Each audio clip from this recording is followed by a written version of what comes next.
Hello, magandang gabi sa inyo lahat, mga kababayan ko. Disclaimer muna tayo.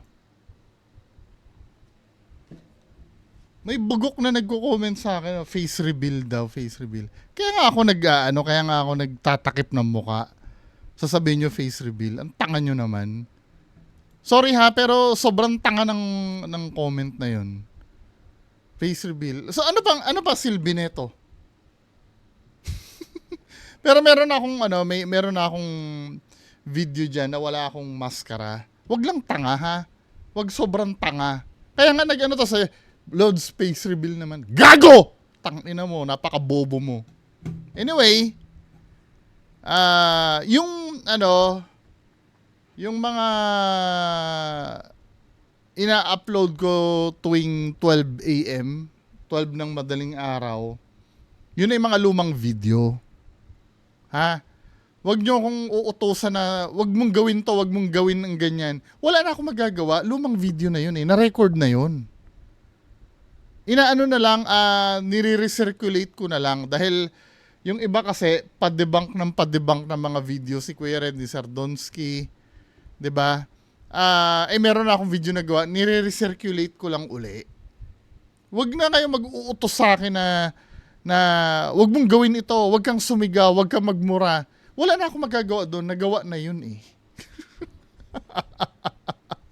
Hindi nyo na magagawa, kaya nga pag nakalagay Bungo TV Classics, re-upload yun. Luma na yung video. Basta may caption na Bungo TV Classics. Yun ay nagawa ko 2 years ago, kahit ano pa ang pabago nyo sa akin, hindi ko na mababago yun. Tapos na yun. Ha? Anyway, shoutout muna tayo sa mga tao nandito.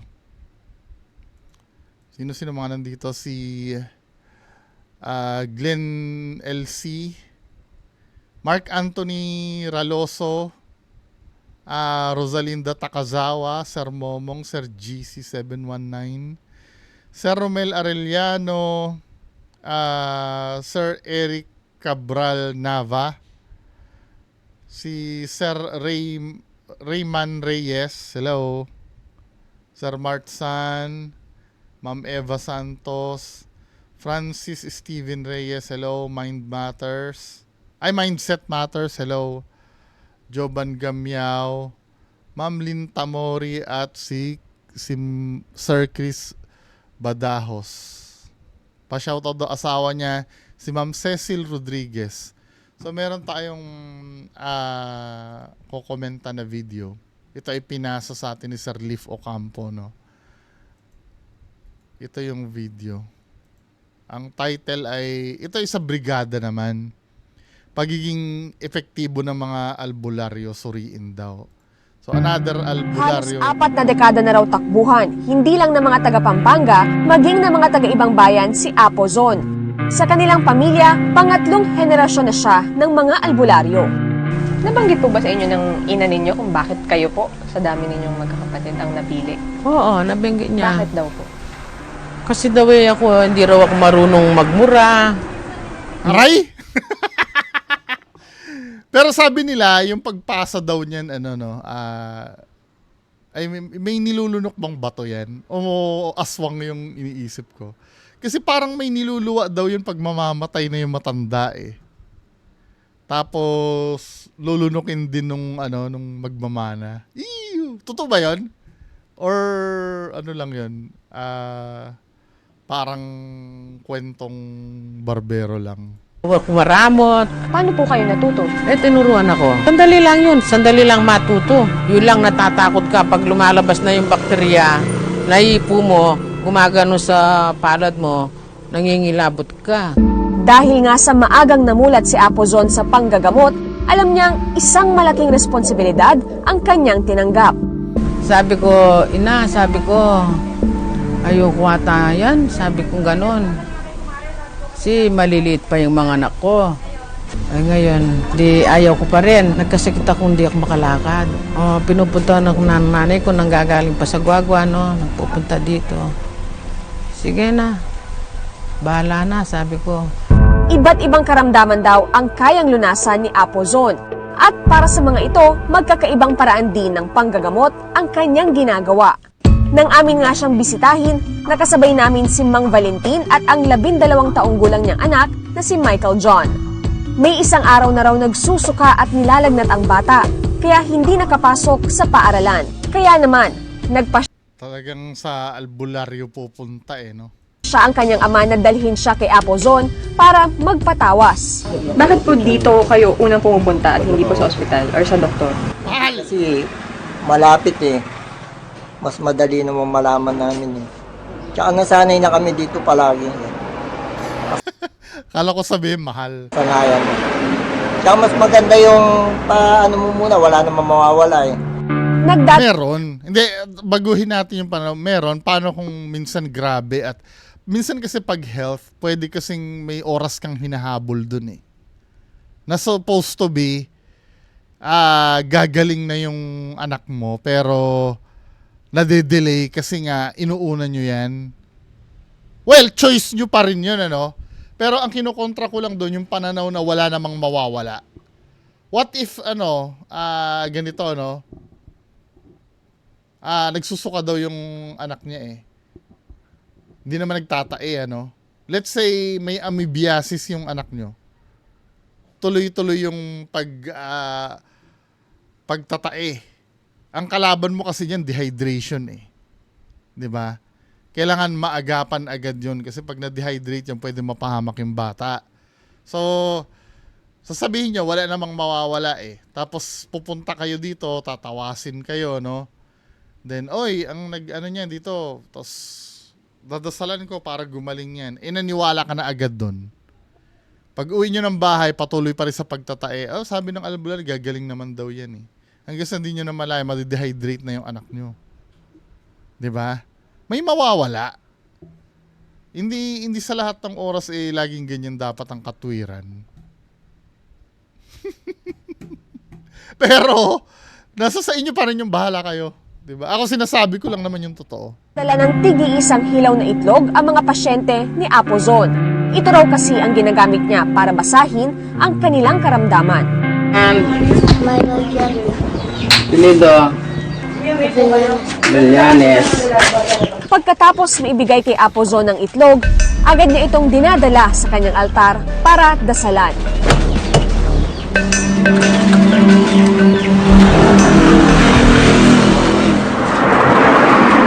Huwag ka munang uminom ng soft drinks na malamig, ha?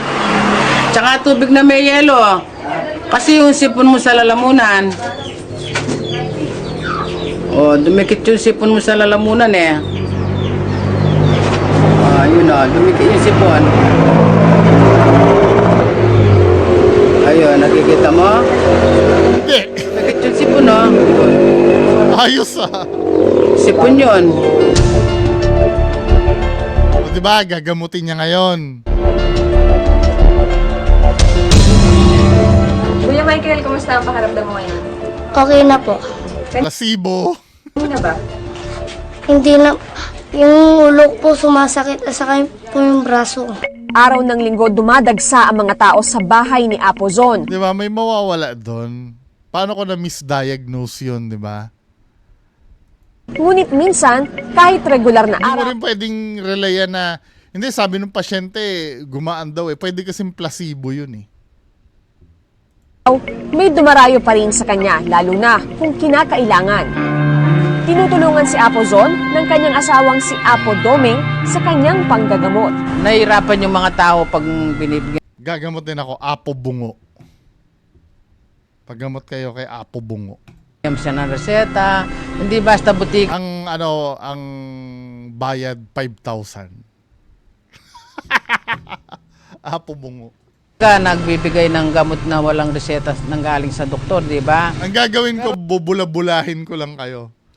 Basically, gano'n naman kadalasan eh. Kadalasan hindi ko naman sinasabi lagi. Malay mo, may legit naman talaga.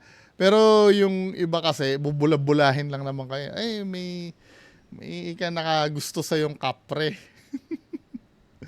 Ang gawin nyo, ganito. Magsaboy kayo ng asin sa buong bahay. Diba? Tapos bayaran yung 5,000. So yun namang iba, nakikiusap sila, binibigyan naman dahil naawa siguro. Tsaka marami din nakakaalam sa mga butika na yung ginagawa ko dahil matagal na. Sino yon? Sinong butika ang nakakaalam nun? Binibigyan naman dahil naawa siguro. Diba? Pero yun namang iba, nakikiusap sila, binibigyan naman dahil Ano no? siya ng reseta. Ba't nagre-reseta ka? Bawal yun eh. Di basta butika nagbibigay ng gamot na walang reseta nang galing sa doktor, di ba? Pero yun namang iba, nakikiusap sila, binibigyan naman dahil naawa siguro. Hindi, binibigyan niya dahil gusto makabenta. Tsaka marami Yan o, nagre-reseta siya. Bawal yun ah. 4 times a day? Anong kinalaman ng spiritual niyan? Akala ko nakakapagpagaling ka ng spiritual tapos magre-reseta ka ng ganyan? Ano yung nireseta niya na yun? nakakaalam sa mga butika Ano yung capsule na yun? na yung ginagawa ko dahil matagal na. Hindi dahil ganun, nanay. Dahil akala mo ba binibentahan sila ng butika, ng pharmacy dahil sa reseta mo? Hindi. Kadalasan binibentahan na lang yung mga dahil siguro wala silang benta. Yun ang pinakapangit na practice ng ibang, kahit kailan hindi ko ginawa yan nung nagka-pharmacy ako. Na magbenta ako ng walang reseta. Pag may RX, yung gamot, hindi pwede. Pwede kayo yariin ng ano dyan. Nung araw, dati BFAD pa nun eh. Ano na ba ngayon? Food and Drug, ano na ba? Iba na yata ngayon eh. Dati BFAD doon, Bureau of Food and Drugs dati. Pero ngayon, ano yan pwedeng ikatanggal ng license to operate yan eh. Sa pagkakayas o pagtatanggal ng amoeba, pinakakilala si Apozon. Sinauna ang kanyang pamamaraan. Ang amoeba raw kasi, pag hindi natanggal, maaring makapagdulot ng iba't ibang sakit gaya ng pagsusuka at pagtatae na maaring mauwi pa sa mas malalapang kondisyon. Nang balikan namin si Apozon, natsyempohang kakayasin niya ang kanyang apo. Nagsasasakit daw kasi ang tiyan nito. Dinadasalan ni Apozon ang pasyente habang pinupunasan ito ng alkohol. Dito raw niya kasi malalaman kung nasaan ang amoeba. Inihahanda naman ni Apo Domeng ang magpapalabas umano ng amoeba, ang dugo ng manok. Kaya naman bawat magpapakayas, bumibili ng tig-isang manok. Nako! Negosyo din pala. Binanlawan ni Apozon ang bahaging may amoeba para lalo raw niyang makita ang kakayasin. Saan niyo po pinapahid yung dugo? Sa buong katawan po ba? Braso lang? Yan lang, hanggang dito lang. Ganyan, sa likod lang. Ginaganon-ganon lang, parang minamasahe. Oo. Kasi ito nga po ko mahilig sa sitsirya eh. Oo. Kailang palang pinaliguan to. Ano pong naging sakit niya? Sumasakit yung tiyan niya. Eh Tapos dito no, ang sasabihin nyo naman, igalang ang paniniwala. Pag objective tayo, hindi mo pwedeng anuhin yan. Pag ginalang mo yan, ano men yan eh. Kakalat yan eh. Na yan ang paniniwalaan tao. Pag hindi mo sinabing mali yan, paniniwalaan kasi ng tao yan eh. Ngayon, kapag sinabi mo ng mali yan at walang kinalaman yan sa paggamot, eh di bahala na ang taong ano. Pero importante may magsabi. 'Di ba? Kung magpapauto pa diyan, eh di bahala sila sa buhay nila. Pero importante may magsabi kasi may chance kasi na pag sinabi mo na hindi to totoo, may makinig sa'yo, may mailigtas ka. Ngayon, kung matigas pa rin ang ulo, eh di bahala sila. Pero kung totoo sila, walang kinalaman to, dugo, gaganyanin mo. Dahil, men, kung totoo talaga yan, dapat pinag-aaralan na yan sa sa medical school eh. Sasabihin nyo naman, spiritual. Anong spiritual dyan? Hindi sana dasalan mo na lang, hindi mo na ganyan ng buhusan ng dugo. pinaliguan ko. Don't get me wrong ha, doon sa dasal, naniniwala ako doon. 'Di ba? Kahit mga doktor ini-encourage na magdasal ang pasyente para maging positibo ang resulta Pero yung gagawa na ng ganyang kagaguhan, I'm so sorry Bahala kayo kung magagalit kayo sa akin, pero kagaguhan na ito. Tubig na lang ininom mo, wag soft drinks eh, kaya gatas. Ganunin mo. Pwede po. Oo, ganunin mo, matigas. Sige. Oo. Manlawan natin. Mga, Kita mong mabuti. mga ano yan eh, nag-coagulate na dugo yan eh. Okay na? Kaya pag binalawan natin yan, makikita mong mabuti. Magaling na. Pag hindi mo banlawan, hindi mo naman makikitang mabuti eh. Magaling na yan.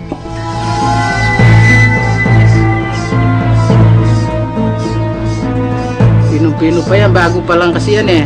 Sabi nga pa, di ba last month, ginanan yan. Yung iba, kung matanda na yung bakterya na, matataba. Eh, libag yun eh.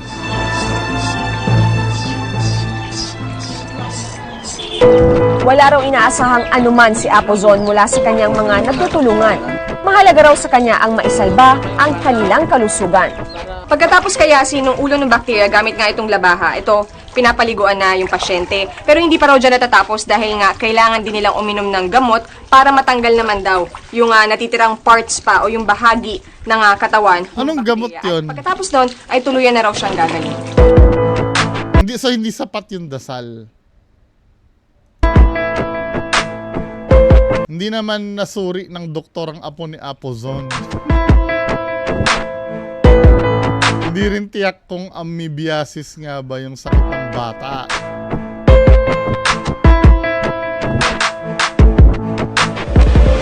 Pero bakit nga ba sa modernong panahon natin, mayroon pa rin umaasa sa mga Mura nga dahil sa mura. albularyo? Una muna, napakamahal kasing magpagamot sa isa. Di ba? Yan ang unang-una eh. Siyempre, kung desperado yung yung gagamot, oo nga naman, di ba?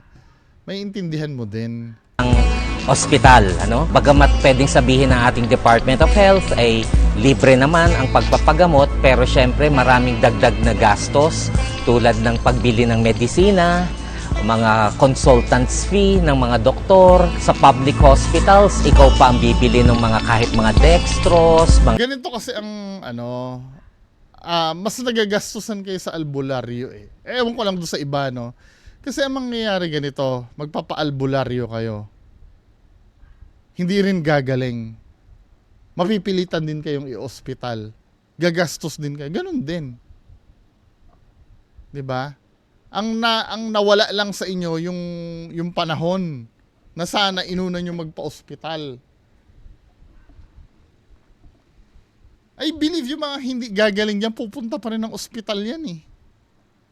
Never naman babalik yan sa albularyo at sasabihin sa albularyo, oh, hindi gumaling yung pinagamot sa'yo. i-inject sa'yo. So, hindi yun ma-afford ng mas nakararaming tao. At sa albularyo naman ay walang fixed na bayad. Ito ay nakabatay sa donasyon. Dahil sa kakulangan nga ng serbisyong medikal mula sa gobyerno, may ilan sa ating mga kababayan ang hindi man lang nakakakita pa ng manggagamot. Ang ganitong paraan ng paggagamot, maaari rin daw nating iugnay sa ating may sinaunang paniniwala. Depende kung anong rehiyon, anong kultura, kung saang lugar. Pero ang punto dyan, mayroong tinatanggal na masamang elemento sa katawan dahil hindi ito nakakatulong para mabuhay ka ng maganda, masagana, mas kasaya-saya. Pero epektibo nga kaya ang ganitong panggagamot? Wala po yung scientific basis yung sinasabi, pero karamihan sa mga pasyente na ginagamot, kung meron silang sinasabing testimonial o sila mismo nagtitestimony at gumaling sila, yan po Placebo. ay isang uri ng tradisyonal na panggagamot. Huwag pa rin kalimutan pumunta sa doktor. Pero yung gagaling, no? Yung gagaling, hindi naman sinasabing hindi gagaling. Lalo na kung binibigyan ka naman ng halamang gamot or ano. Or halimbawa, pwede kasing ang mangyari, yan ay normal na lagnat lang. Nilagnat dahil may sipon, di ba? Tapos nagpagamot ka, kinabukasan magaling na. Hindi naman imposibleng mangyari yon. Kahit nga hindi ka magpagamot, gagaling yun eh. Di ba? Pero yung sasabihin mo dahil sa albularyo, kasi sa totoo lang, hindi mo mabiverify talaga yung sa albularyo eh. Yes, pwede natin sabihin na, oo, totoo talaga na merong mga albularyo na nakakapagpagaling. Pero how sure are you? Ano yung maibibigay mo sa akin na katunayan na talagang napagaling niya nga? 'Di ba? Dahil lang ba sa dinaldal niya 'yon? May result bang nakikita? Unang-una ba na yung diagnosis ba sa'yo na ganun ang sakit mo ay yun ba talaga yung sakit mo? Baka kasi hindi naman yun ang sakit mo. Meron mo just imagine sa itlog malalaman na may may sakit? Na dumidikit daw yung sipon dahil doon sa itlog. Ano ba? Mga kababayan naman. Hindi ako makapaniwala minsan na may mga taong ganyan pa rin Siguro nga dahil sa mahal magpagamot sa ospital, hindi ko naman masisi. Pero hindi nyo ba naiisip minsan na baka mamaya hindi naman talaga totoo?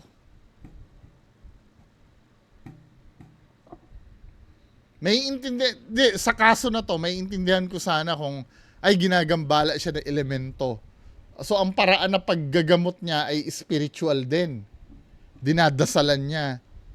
O yung mga katulad nung kila Commander Bantugan na ang way ng paggamot niya ay yung si Apo Philip Apollo yung kakausapin yung elemento ganon. Pero ito hindi nagrereseta ng gamot Hindi mo maintindihan kung spiritual ba yung panggagamot niya or Di ba, men? Sa ating mga medical doctor na kung saan meron kanya-kanya mga specialization at mapatingnan, lalo na pagka merong mga sugat, dapat magpatingin na agad doon sa pinakamalapit na doktor, hospital o sa mga health centers. Parte na ng kulturang Pilipino ang magpagamot sa mga albularyo. Kung minsan nga sa kanila pa unang lumalapit kapag may karamdaman, lalo na ang mga kapos sa buhay. Pero dahil hindi dapat ipagsapalaran ang iyong kalusugan, bukod sa mga albularyo, dapat ay magpatingin din sa mga eksperto. Patuloy Kasi sa ayot sa gusto mo pupunta ka pa rin sa ospital niyan pag hindi ka gumaling sa albularyo Why not sa akin kung akong pananaw, may mga albularyo kasi nagsasabi na huwag niyo dadalhin muna sa ospital yan, di ba? May mga ganun pero kung ako lang masusunod sa buhay nyo, kung ako tatanungin nyo, oo na, hindi naman, sige, wag naman natin alisin yan. Malay mo totoo naman Yang mga sa albularyo, malay mo totoo naman kasi may mga bagay talaga hindi paliwanag sa mundo. Pero unahin muna natin sa doktor. 'Di ba? Patingnan muna natin sa doktor. Tapos yung mga sinasabi na walang findings. 'Di ba? Yung mga kadalasan niya walang findings. Paano mo nasabing walang findings? Wala bang nakita doon sa mga test mo? Kasi lahat yan, i-scanin sa katawan mo yan For example, masakit ang ulo mo, Ganito ang step by step ng pagpapadoktor, ha? Let's say, masakit ang ulo mo. Hindi nawawala yung sakit ng ulo mo 1 linggo na. Pupunta ka ngayon sa doktor.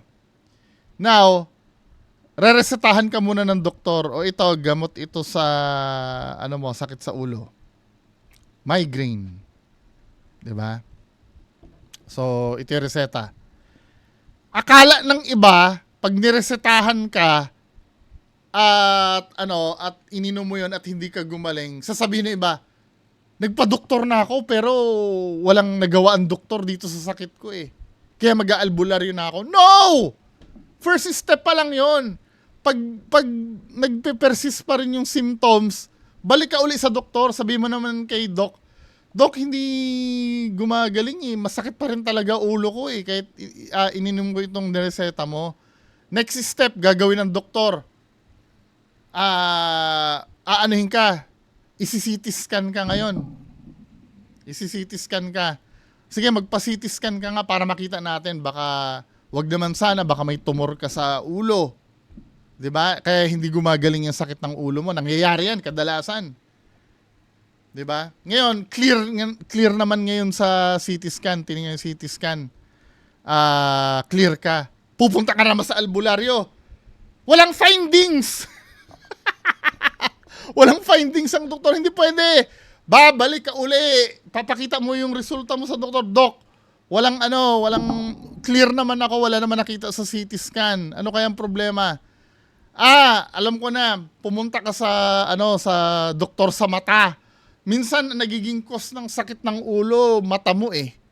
Pag malabo na pala, katulad ko, no, kadalasan, madalas ako nakaharap sa sa computer eh. Sumasakit ang ulo ko. 'Di ba? Pwede kasi maging source ng yun eh. Na pag pumunta ka at tinest ka ng ng ophthalmologist, 'di ba? Titingnan ka, isusuriin ang mata mo, malalaman na may problem pala yung mata mo. Kailangan mo na magsalamin. Hindi na sasakit yung ulo mo nun. Kasi na-pinpoint na eh. Kasi yung pagdodoktor, hindi kasi isang puntahan yan, alam na ng doktor yung sakit mo. Baguhin nyo yung pananaw na ganun. Kailangan magpabalik-balik. Magastos talaga kung magastos kasi hinahanap yung sakit mo eh. 'Di ba? Now, pagbalik mo, normal naman yung mata mo. No? Pwede kasi nga mangyari kahit masakit ang ulo mo, side effect yan na may sakit ka sa kidney. Oo, totoo yan. Ang layo, di ba? Masakit ang ulo tapos kidney. Ganyan yung nangyari doon sa beauty queen eh. Na sumasakit ang ulo niya, akala niya, normal headache lang. Then, may problem pala siya sa kidney. Kasi i-scan ang buong katawan mo niyan. Siyempre, ang unang ng mga doktor, paunti-unti yan, baka kasi mahanap doon sa mga ganong paraan. Di ba? Tama ha? Headache. Symptoms.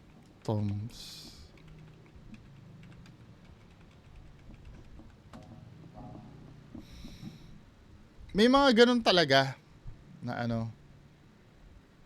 Ayan o. Pwedeng headaches can be a symptom of kidney disease, particularly as the disease progresses and kidney function declines. Pwede yan. Hindi kailangan magpabalik-balik ka pagka baka blood pressure mo naman ang may problema, wala kang tumor, wala kang problema sa mata, baka blood pressure mo naman. Madaming possibilities kaya naranasan mo, kaya pabalik-balik. Yun lang, magastos nga lang. Pero sureball na makikita yan. Kaya imposible yung sinasabing yung walang findings eh. Hindi talaga ako naniniwala dun eh. Pwede hindi alam kung saan nanggaling yung sakit. 'Di ba? Pero yung sasabihin na hindi mahanap yung sakit mo, sa tagal ko sa medical field, wala pa akong naranasan na walang findings. Mali lang siguro yung test. Makikita at makikita yan sa laboratory. Trial and error kasi ang sa doktor eh. 'Di ba? Now, kung naubos na lahat ng test mula ulo hanggang paa, 'di ba? Doon ka na lang mag-albularyo, or mas maganda kung talagang taing-tae kang mag-albularyo, ipagsabay mo. Nagdo-doktor ka, pupunta ka rin sa albularyo. Pero yung ipaprioritize mo ang albularyo sa panahon ngayon, sa advance na ng technology natin ngayon, 'di ba? Mas ipapriority mo ang albularyo. Kung may pera naman, wag tipirin ang sarili. 'Di ba? Anyway, yan lang pong pag-uusapan natin ngayong gabi. Magandang gabi sa inyong lahat. Bye-bye.